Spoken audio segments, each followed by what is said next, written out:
This weekend in McAllen, Texas, 2 officers were killed in an ambush. 45-year-old officer Edelmiro Garza Jr. and 39-year-old officer Ishmael Chavez were shot while answering a domestic disturbance call Saturday afternoon. The suspect, 23-year-old Adon Camarillo, then shot and killed himself. The flags are at half-staff in McAllen. The owner of this restaurant struggles to characterize the sadness around town. I'm at a loss for words. I mean, it's everyone around here is just glum. Everyone I've talked to has said the same thing. We're just in a very saddened times, and the support for the policemen that they do for us is, I mean, we need to step that up. All this hate towards them, and this is just so wrong. We need to change that. He says something has to happen to keep police safe. We need to work with each other and build a relationship with these guys in the blue who back us up. The ones who were put in timeout generation just didn't work out. Now you can feel the sadness in the air here in McAllen, Texas. The Rio Grande Valley is a place where people tend to come together during the hard times.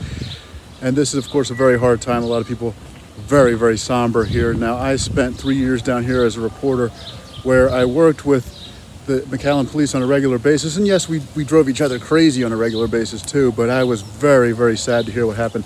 We spoke with a resident from Hidalgo County here in the Rio Grande Valley, and he says he also recognizes the sadness in the air.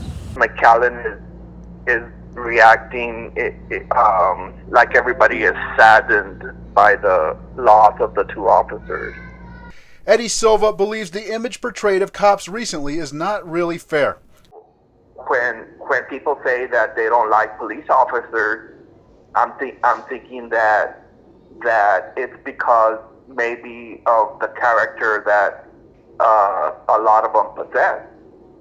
However, 99% are good cops, and then you have just a very, very few percentage of bad cops.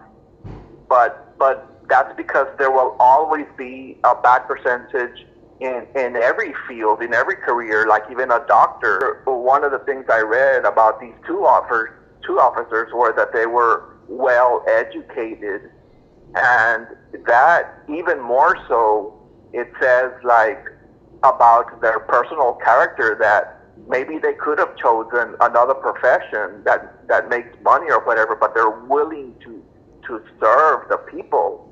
For now, McAllen will continue to mourn. We live in a very small community down here. We're very fortunate for that too. It's a tragedy that McAllen doesn't want to see at all, especially in our community down here. That just doesn't happen. Frank McCaffrey reporting for Americans for Limited Government.